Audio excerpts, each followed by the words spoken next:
Social media पर viral इस तस्वीर को श्रीलंका के गोतबया राजपक्षे का बताया जा रहा है।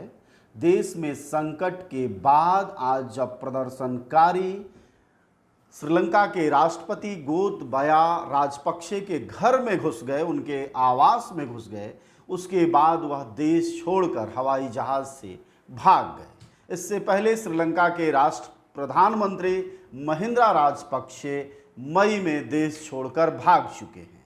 देश के ये हालात क्यों हुए, कैसे हुए, यह समझना बहुत ज़रूरी है, क्योंकि भारत में भी बहुतेरे विपक्ष के लोग और मोदी विरोधी लोग लगातार कह रहे हैं कि भारत में अगर धर्मांधता बरकरार रही और अवैज्ञानिक विकास और अनियंत्रित अप्रबंधित विकास की तरफ भारत बढ़ा तो देर सवेर वह श्रीलंका जैसी हालत में पहुंच सकता है।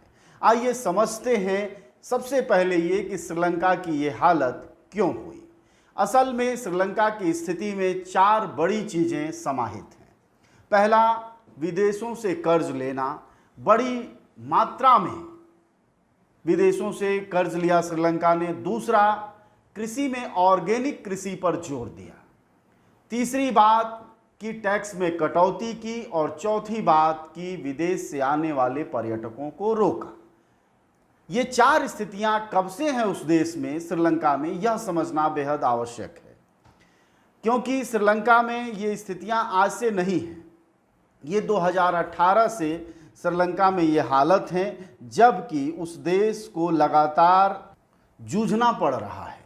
श्रीलंका की स्थितियां इस कदर खराब हैं कि वहाँ पानी से लेकर पेट्रोल तक मिल पाना आम आदमी के लिए मुश्किल हो गया है। उस देश में 2.5 करोड़ से ज़्यादा की आबादी है और अभी स्थिति ये है कि वहाँ महंगाई का स्तर सर्वोत्तम स्थिति में है और महंगाई इस कदर है और चीज़ों पर प्रतिबंध दूसरी तरफ है, यानी मुश्किलें चौतरफा हैं।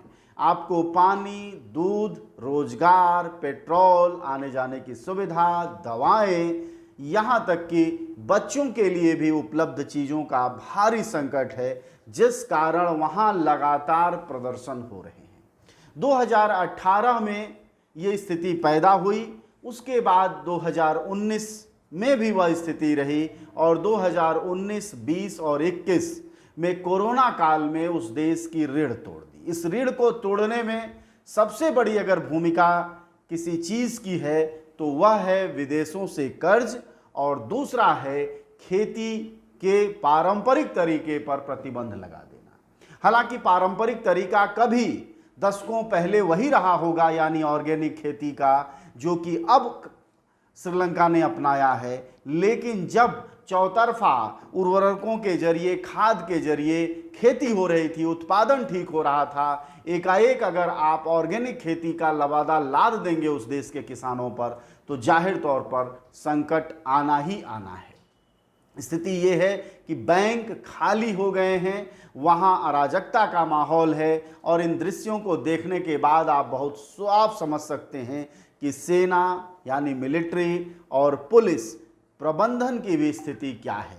लोग राजपक्षे यानी जो श्रीलंका के राष्ट्रपति हैं उनके घरों में घुस गए हैं और उनके घर के स्विमिंग पूल में नहा रहे हैं, उनके घर पर कब्जा कर लिया है और राष्ट्रपति डर के भाग रहे हैं। अब सवाल ये है कि क्या भारत का पड़ोसी देश है श्रीलंका, भारत की भी कोई ऐसी स्थिति हो सकती है क्या, यह समझना बेहद जरूरी है। तो सबसे बड़ी बात यह कि श्रीलंका के मुकाबले हमारी तुलना करना उचित नहीं है। हम वो मुल्क हैं जहां की श्रीलंका की आबादी कुल 2.5 करोड़ से थोड़ी अधिक है, जबकि हमारे किसी भी राज्य की आबादी बहुत अगर मामूली है तब भी 1 करोड़ के आसपास है। जो हमारा सबसे बड़ा राज्य है उत्तर प्रदेश, वैसे 10 श्रीलंका की आबादी का राज्य है। दूसरी बड़ी बात यह कि मानव संसाधन के अलावा प्राकृतिक संसाधन, तकनीकी के संसाधन हमारे देश में इतने उन्नत हैं कि उनका असर उस रूप में नहीं होगा जैसा कि श्रीलंका में हुआ है। श्रीलंका जैसे हम देश नहीं हैं, हमारी तुलना श्रीलंका से नहीं की जा सकती। जाहिर तौर पर मोदी के राजनीतिक विरोधी और मोदी की जो नीतियां हैं, खासकर पिछले 8 वर्षों में जो नोटबंदी की नीति रही, जीएसटी की नीति रही, या रोजगार के सवाल को लेकर जो प्राइवेटाइजेशन की नीति है, या फिर तरह तरह के जो चीज़ों पर प्रतिबंध लगाए जा रहे हैं, उससे जरूर भारत के बुद्धिजीवियों का एक हिस्सा जो मोदी विरोधी है वो कहता है कि श्रीलंका जैसे हालात होने की तरफ भारत बढ़ रहा है, लेकिन भारत जैसे देश में यह संभव नहीं है। दूसरा सबसे बड़ी बात कि यहाँ की राजनीति और लोकतंत्र पर भी भरोसा किया जाना चाहिए कि लोगों की राजनीतिक चेतना ऐसी नहीं है कि भारत को इस हालत में जाने देने तक जनता श्रीलंकाइयों की तरफ मुंह ताकती रहेगी और देश को बर्बाद होने देगी। बहुत पहले संभव है, बहुत पहले ऐसे अगर कोई आशंका होगी देश बर्बादी की तरफ बढ़ेगा जैसा श्रीलंका बढ़ा है, तो जाहिर तौर पर हमारे देश की जनता ऐसे हुक्मरानों को सिर्फ संसद से ही नहीं, इस देश की सियासत से ही भी उखाड़ फेंकेगी और जनमना जेलों में डालने का काम करेगी। क्योंकि हमारा देश इस कदर लोकतंत्र में मजबूती के साथ खड़ा है। दूसरा उत्पादन है, हम आर्थिक आत्मनिर्भरता के साथ साथ हम उत्पादन में बहुत निर्भर राष्ट्र हैं। ऐसे में यह उम्मीद करना कि हम श्रीलंका जैसे हालत में पहुंच जाएंगे, यह बेईमानी है। लेकिन हमारा मुल्क जिस रास्ते पर चल रहा है वह रास्ता भी बहुत ठीक नहीं है। जैसे तुलनात्मक तौर पर देखें तो हमारे देश में भी भारत में महंगाई पर लगाम लगाना मुश्किल होता जा रहा है।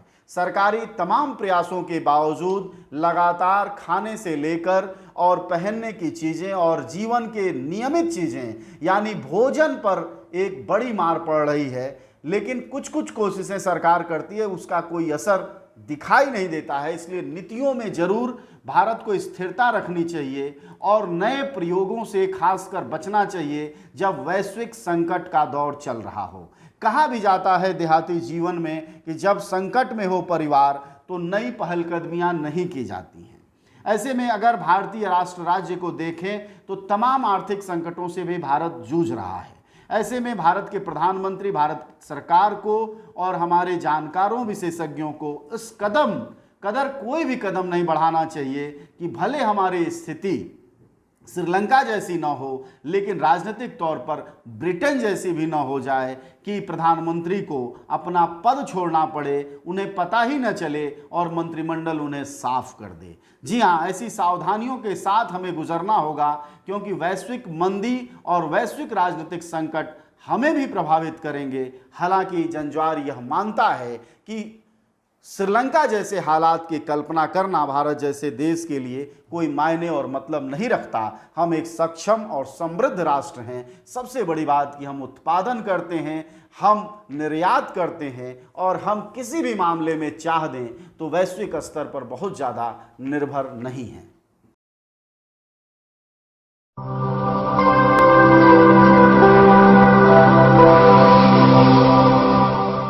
जनज्वार जनता की